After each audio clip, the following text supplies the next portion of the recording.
আল্লাহ আদমকে মাটি থেকে সৃষ্টি করেছেন, তার নির্দেশেই তাকে রূপ দিয়েছেন। প্রথমে আদম জান্নাতে একা ছিলেন,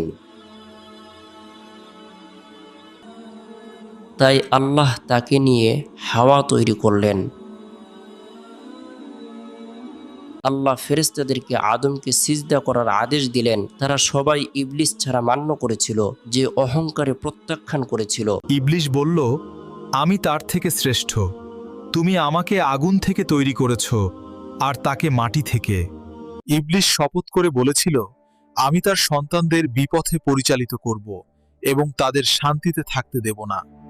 কিন্তু আল্লাহ বলেছেন, যে কেউ আমার কাছে পাপ করে এবং তওবা করে আমি তাকে ক্ষমা করব, আমিই তো পরম দয়ালু। আর এভাবেই পৃথিবীতে মানবজাতির যাত্রা শুরু হলো আল্লাহর রহমত ও নির্দেশনা দিয়ে।